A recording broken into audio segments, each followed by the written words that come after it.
My name is Whitney Sperrazza, and I am the Digital Humanities Postdoctoral Research Fellow at the Hall Center for the Humanities.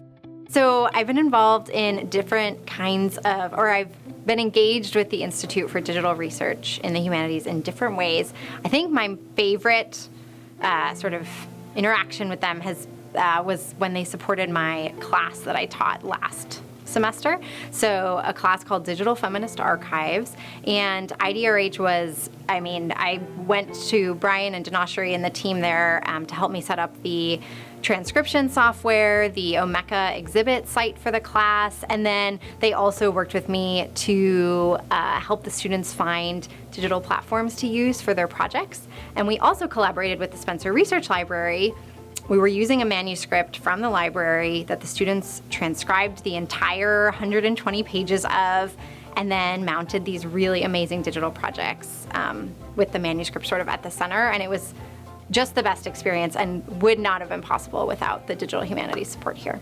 So the manuscript itself is a 17th century woman's recipe book. On the title page it says Elizabeth Dyke Book of Receipts. So we're ascribing the manuscript to a woman named Elizabeth Dyke, but it's also got the names of several of her family members on it, mostly women.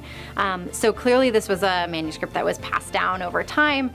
Most of the recipes, though, are in a single hand that, again, we're sort of,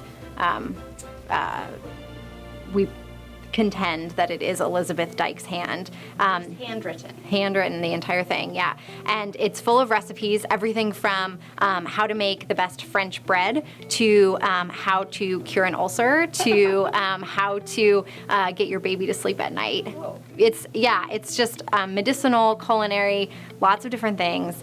So the manuscript itself is really rich and full of these really exciting it's just full of exciting content.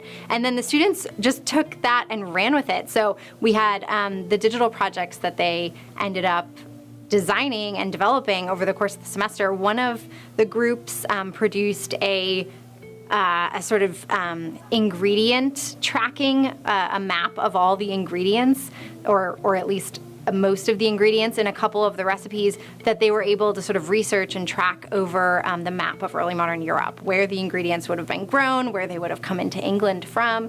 Another group worked on a WebMD, sort of modern day, an early modern day WebMD called WebED for Elizabeth Dyke. And they had pages on different kinds of medicinal healing, alternative medicine, homeopathic remedies that they again sort of drew out of the manuscript, and they set up like a crowdsourcing element on the website and did a sort of, these topics are trending page. It was just a really fascinating way to mix the sort of analog knowledge that came out of the recipe book with this kind of digital environment. And they also learned HTML training because all of the transcription work that we did was in wiki markup and HTML and paleography. So like reading early modern hand, that's an amazing skill as well. And then being able to translate that into a digital environment. Yeah, so lots of good both archival research skills and digital literacy skills.